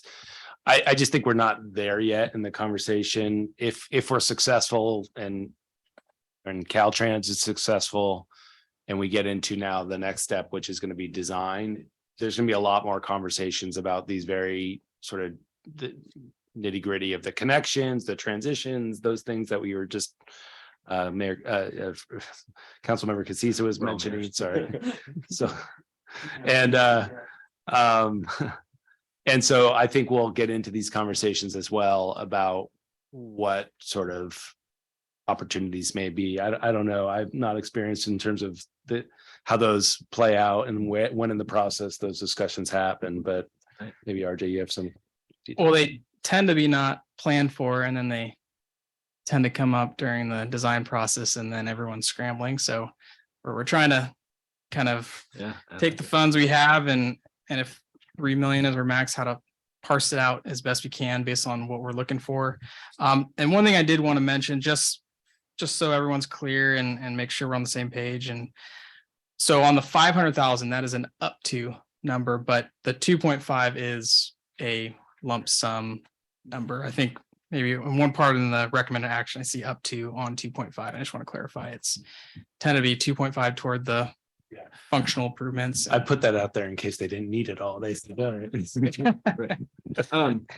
So my other question is with lighting, for example, right? I've seen other Caltrans initiated public interface lighting projects recently nearby that didn't meet the standard of a residential kind of improvement. It was more an industrial high capacity transportation lighting project. Mhm. So if would we own that portion so we could basically make it closer to what alignment of what either our bus constituents or residents that are transiting in the evening for health and safety. Once again, Mhm. it's more conducive to that than whatever mandate the Caltrans would have. Is that part of the advantage of us self-funding it versus just looking to state funds per chance? So Caltrans is like the king of standards. So you just got to remember they want to be in their standard kind of toolbox. When it comes to lighting for vehicles, they probably are going to stick to that a lot closer. But if we're talking pedestrian facilities, I think there's probably a little more flexibility. And so especially a lot of the comments we heard in the outreach process was anyone who's walking on the lower side of the structure. And as you know, even on 4B, there's actually, do we go away from that? Yeah, we do. Yeah, so anywhere we had that would be an area where we want to put our own footprint on or kind of beautify that. But it's hard to say, but I think vehicles were probably going to have to be in their area, but that anything that is functionally required, we would say that was part of the base project. And anything that is more aesthetic or enhancing would be where we would pull from our 500K. So we approved and executed the upgrade of the LEDs to the overall streetlight system as well as other town infrastructure. Is that project complete and was that on budget or under budget? Yes, complete and within budget, including contingency. Thanks. Just as far as that goes. So is there any more questions before we move on to public comment? Okay. Is there any public comment? We do have two hands raised, and before I call them, I will note that earlier when I sent out the agendas, I linked public comment from 14 individuals who are in, which would like you to support the request for funding for this project. And all of that information is on the website for the public to view as well.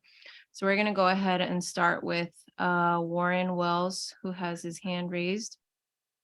Let me just get the timer up. Okay.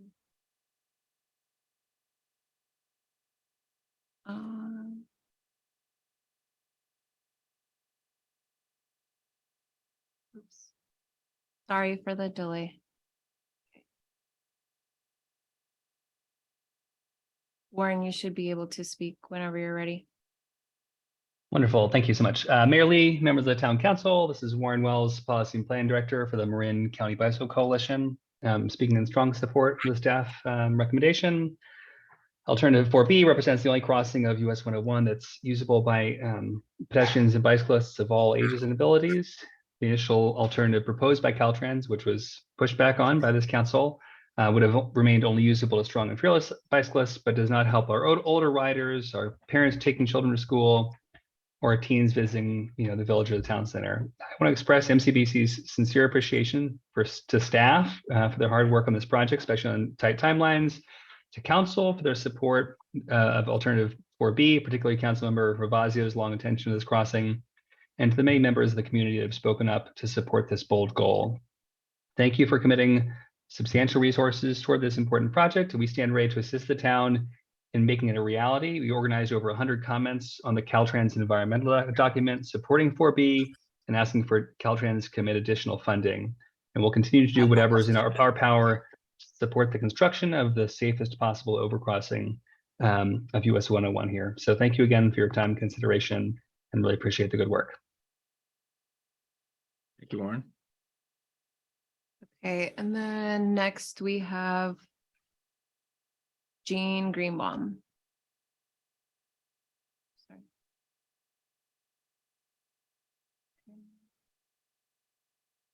Jean, whenever you're ready. Thank you. As a member of the Sales Tax Citizens Oversight Committee, I'm a little taken aback at this request since the committee has not been brought into the loop on any of this.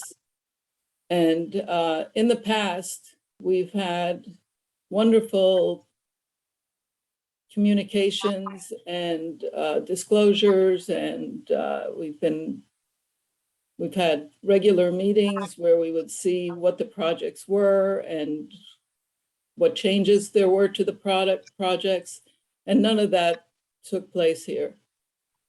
Secondly, Councilmember Casissa asked the question as to what impact this will have on all those other projects that have been committed to by the town council and by the town. Specifically, my question is about the Casa Buena project, which is an extremely expensive project. And that project, even though you've danced around, yeah, nothing's going to be really affected. Frankly, I'm finding it very hard to believe that's true. So I've already asked about an update about that project. I have not gotten a response. So now I'm thinking it's going to be 5 years down the road instead of last year when it was originally promised. So and other projects, but that's, I think, the biggest one that's out there that we committed to, or you committed to as a town, as the council and as a town. And now you're being asked to set aside $3 million for this other project. So I'm concerned that the Oversight Committee has not had an opportunity to even know about this or get input about this. And that's it. Thank you. We do not have any additional public comment. Yeah, that was the last one. Okay, so does staff want to respond to any of the public comment? Yeah. So I'm happy to respond to in particular the Casa Buena Complete Streets project. So that is one of the kind of named projects that we are not moving in schedule. I believe Gene is aware we have some major gas transmission line projects that did get that project pushed from originally we were planning on, I think it would have been last summer or this summer, and pushing it to summer 2025. Didn't make sense to build that infrastructure so that it could be torn out right behind. In doing so, and we had received a $400,000 grant, we had to make a really convincing, strong exception to get an extension to build it in summer 2025. And they basically said, that is it. You got to build it by then, no more exceptions. I don't care what PG&E says. So we are locked in. And frankly, if something moved on the PG&E schedule front, we would shift it earlier and find a way to kind of weave through the challenges that would come with them building a project on the back end. So it's, as far as I'm concerned, we can't go beyond 2025 or we would lose 400,000. So we were fully committed to that project. That was one of the first projects that I actually asked RJ whether or not we could still commit to, for sure. So, but apologies, Gene, if the communication was lacking. I will say, we are working under tight timelines. We do have none of the money, as we talked about earlier, this fiscal year, 600,000 was coming from the Capital Projects Fund based on the mid-year budget revision. So none of the money from this year is coming from the sales tax override fund. We do have a meeting scheduled, I think, February 6th with the sales tax committee, which happy to sort of go into details on this. And then certainly, I think my understanding, and I want to make sure the communication's there, but at the end of the day, I think, we want to make sure that the sales tax oversight committee is ensuring that the funds that are being spent on the proper things. But I think ultimately the policy direction on we're going to look to the council on whether or not to allocate the funds towards appropriate projects and programs. So. Okay. Thank you. So seeing no other public comment, we can close public comment. and bring it back to the dais to discuss. I think the goal is to adopt the resolution as requested. Any last comments or thoughts? No? I'll have just one. Well, actually, I guess it's kind of two parts. First, I want to say that the way the staff keeps getting ahead of both potential problems and potential opportunities is very impressive. The fact that you're doing this now, knowing that a lot of these monies won't really be necessary, or some of the extra money might not be necessary for a couple of years, really smart to get ahead of that. And I know you all know that I really support this project. I was very excited to see this on the agenda tonight. Because to me, not only does this fulfill climate objectives, public safety, town branding, and our image, and then the so-called soft idea of connecting the two sides of town, which of course, to many of us is like not soft at all. It's like a big deal to do this. But not only does it do all of these things, but it invests in the most important revenue generating source we have in this town, which is the activities that go on in our two shopping malls. So by bringing the two malls together and facilitating this, what could be a really beautiful sort of landmark structure, if you will, between the two, we're potentially investing in our own future success with sales tax revenue. So the state can come in and try to take some more of it from us. But I'm really, really happy to support this, and I would move but I know other people want to comment, so I won't jump the gun. Mr. Casissa. Yeah, thanks. I can support the resolution. I give you credit for coming up with the financial scheme that you came up with and where you're looking at for source of funding. I like the idea that it doesn't affect any projects, if that's what I'm hearing is correct. I like what RJ, your comment on Casa Bueno, if I'm hearing you're correct, that project has to be done before summer of 2025. Okay. And I like that the financial scheme we're putting together, I think it's the best efforts that we can put together as a town to show Caltrans that we're in this and we want this. I would say one thing is I just want to set our residents' expectations in the sense that it's not a done deal by any means. We're putting our best efforts forward, but there still is a lot of moving parts. And those moving parts are something that I want to say are out of our control.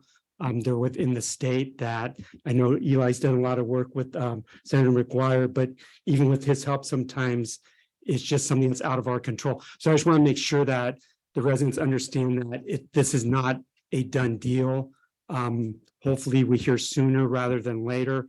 And I would echo Gene's comments. I think that the sales tax override committee, even if they didn't have a meeting, Adam, minimum should have, again, and you admitted it, that you should have communicated with them. The communication, I think, with that group should have been a lot better so that they're not like hearing that meeting, by the way, this is what we're doing. And sometimes I know you're relatively new, rolling from interim to permanent, and it's a lesson learned sometimes. And I think Todd was in the same position a lot of times where it's lessons learned. So I just hope you hear her thoughts in going forward, whether it be sales tax override planning, bicycle, pedestrian, just when things come up and they're on the short stick like that, just the communication part of it. But again, I commend staff for, again, the financial scheme you came up with. Thanks. Eli? No. Yeah, so I'd like to thank our sales tax oversight committee representative Jean for participating, and basically it's an advisory committee and she advised us that they hadn't been involved, so I think that they should be involved. I do think it's important to define and for the council to understand whether that committee is an advisory committee or the policy committee, and I know from just my constituents that this overpass is critical to the future of the town, and so therefore I think it should, even if it meant reprioritizing projects. I don't want to get into the specifics of it, and Casa Buena has always been a priority of ours. I've lobbied for extra funding through TAM and other things, so I was glad that you responded to her about that. And I think that that ongoing dialogue as far as what the commitments are so that they're comfortable with it and can move forward with understanding. But the whole reason we passed that tax in the first place and made it a town agenda was for infrastructural improvements just like this. So, I think that's important to keep in mind. I think for me, this isn't a full investment, but it's not the $1,000 marker on a car that you may or may not buy. This is putting our best foot forward to really prove to other stakeholders that we are truly believe in this project. And I do, and I feel comfortable approving the money and moving it forward in the manner presented. So with that, I will look for a motion. Kind of moved earlier by What's it? Councilmember Ravazio. Sorry, jumped Second? again. Second. Okay. Okay. Call the vote. Councilmember Casissa. Yes. Councilmember Ravazio. Yes. Councilmember Thomas. Yes. Vice Mayor Beckman Yes. and Mayor Lee. Yes. Thank you. The motion passes.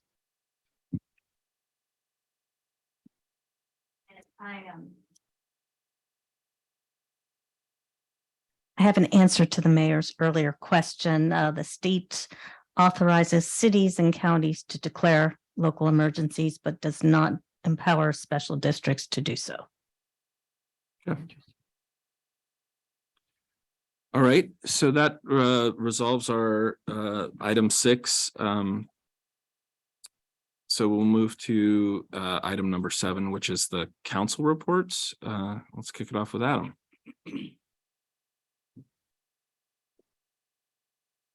So I was going to actually, if I may, allow RJ to give an update on the town hall project, as I know, just to had obviously some wet weather, but I want to give a sense to the community of where we are on that project. Sure. Yeah, so it's obviously been a wet few weeks, but the crew continues to work through it and get as much done as possible. They're expecting to finish the foundation work by the end of the month. And so as we get out of that phase, there's a lot more certainty because now you're building on what is known, whereas we did experience a good amount of anything from unforeseen soil conditions. We had some hazardous material that we had to deal with. So there was some redesign work involved with both those. And that just took a lot of time. But once we have our solid foundation fully designed, which we're on the cusp of, you'll see the superstructure move quicker. Or at least also on a more predictable schedule, less likely to slide. So that's looking forward, and that's good. And I don't know, Adam, on another note, if you were going to comment on the grant news we heard recently, but I thought that might be a good one. Sure. Yeah, no, I think yeah, we did get some great news, and thanks to the work of RJ and his team, that we are in line to receive significant grant funds for the actual other. It's not the overcrossing, it's sort of partly an undercrossing on Warnham Drive, the project that really it's the bike Greenway gap closure project. Central Marin Regional Pathways Project. Sorry, not the gap closure project, but the Regional Pathways Project, which will have improvements on Nellen, as well as underneath Warnham, and improving the path from Redwood Highway over to Tamil Vista Boulevard. Is there another? So approximately 1.5 million for that project, and then also a separate grant source, 2 million toward the Paradise Drive Complete Streets project, the westward to Robin Drive. Yeah, and just to note, like both these projects, I mean, certainly significant amounts of money. I think there were a little bit more came to Marin this time than in past years.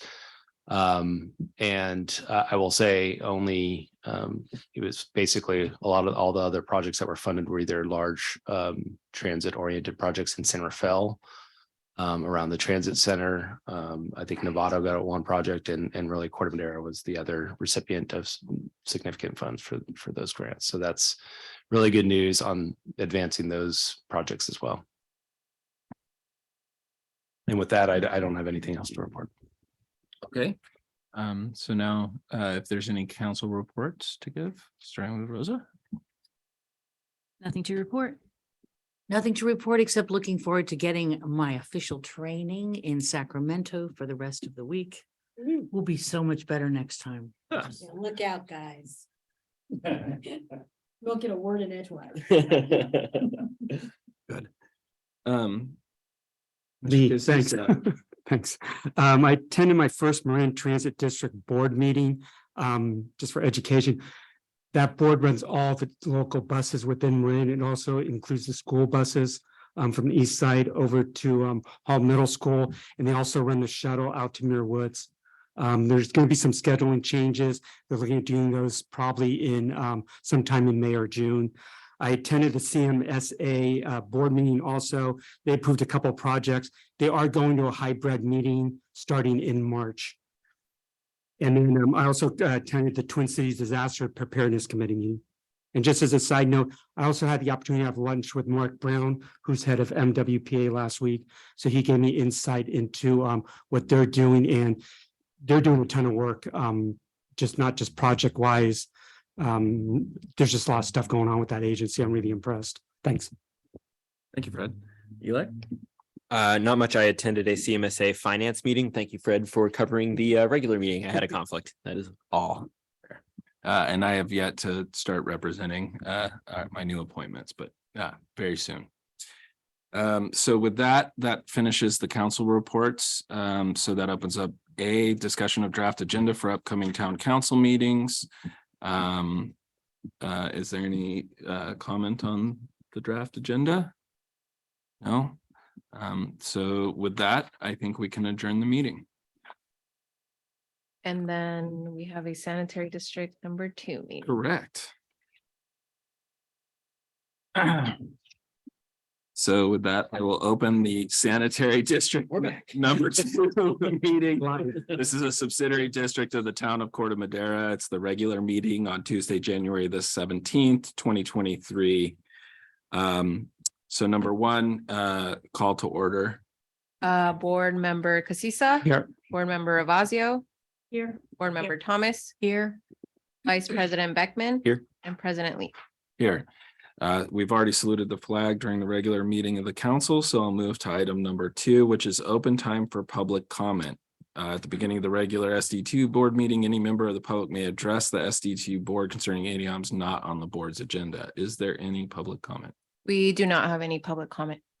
Okay, so with that, I'll close public comment and move to number 3, which is presentations. We seeing none, we'll move to item number 4, which is the consent calendar. The purpose of the consent calendar is to group items together which are routine or have been discussed previously and do not require further discussion. They'll be approved by a single motion. Any member of the district board, staff, or public may request the removal of an item for discussion. Would anyone like to discuss the items? Can I get a motion to? And just for the record, we don't have public comment on the consent calendar. Fair. I'll move items 4A and 4B. Can I get a second? Second. Board member Casissa. Yes. Board member Avazio. Yes. Board member Thomas. Yes. Vice President Beckman. Yes. And President Lee. Yes. Thank you. Motion passes. That closes item 4. Moving to item 5, public hearing. Seeing none, we'll move to item 6, which is business items. Item 6A, this is the consideration and possible adoption of resolution number 2, 2023, approving revisions to the fiscal year 2022-2023 budget.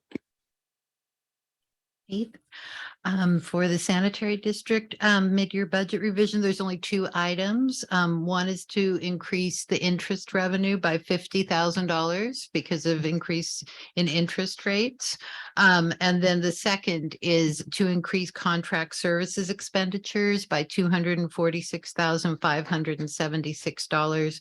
That is the money that the sanitary district will pay to the town for town staff doing work on behalf of the sanitary district. So the result of these 2 items will result in a surplus of just about $8,800 for the current fiscal year as an operating surplus, instead of $205,000 as originally estimated. And then at the end of the year, the estimated balance that will be available for operating costs and capital projects is approximately $6.6 million. In addition to a $2.5 million emergency reserve. Thank you, Daria. So I'll open that up for questions from the board. No questions. No questions? No questions? Okay, so then I'll open it up for public comment.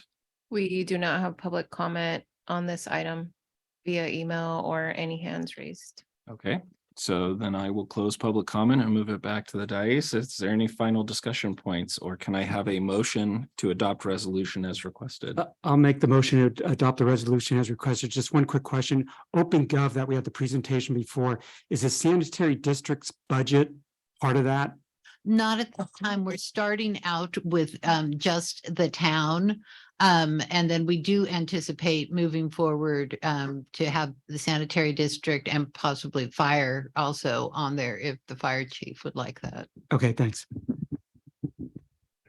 And then would we share a cost with that from those other groups, or would the town finance just carry that under their current contract?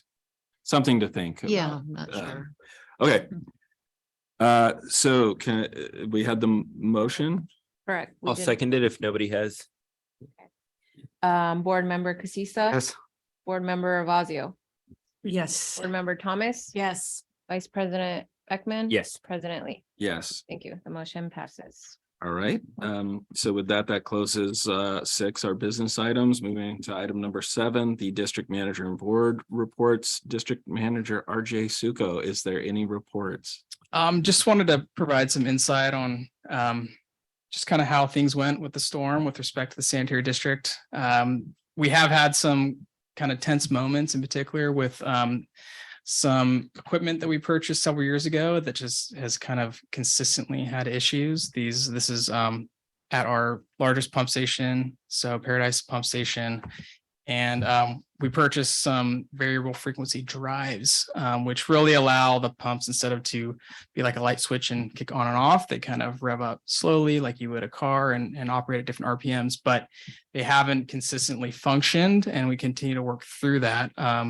CMSA is the ones that operate our pump stations and really advise us on maintenance and work with us to come up with the CIP program. And we're working with them along with Amy and others to kind of tackle this issue. But we had some close calls, and it's, when you have that much effluent and rainwater that's entering into pipes that have any sort of leaks, it can inundate our pump stations very quick. And so I just want to thank the CMSA team and staff for doing everything they can to kind of keep everything running. And then also our team for supporting them. And also we've had to reach out to outside services, bring in VATCons in a kind of contingency manner to pump down the system to buy us more time if things aren't operating. So this is kind of an introduction to kind of this topic, and something that I hope to talk about more in the near future as we kind of work our way through the challenges. So.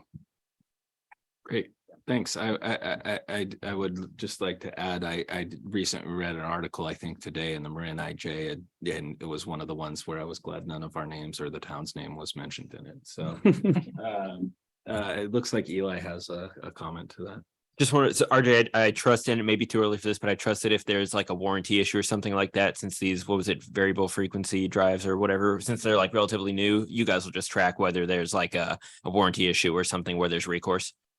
Yeah, it's a little more complicated, just given these were purchased circa like mid or late part of 2018. So they've had more than, if you're within a year, it's a little bit cleaner. We're operating outside of a year, but we still have some leverage that we're hoping to lean on. So sounds good. Thank you. Is there any other questions for the report? Okay.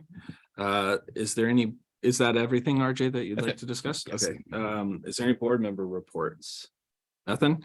Okay, so with that, I'll close item number 7. Discussion of a draft agenda. Is there any discussion points for the agenda? Okay, with that, 9, we're adjourned.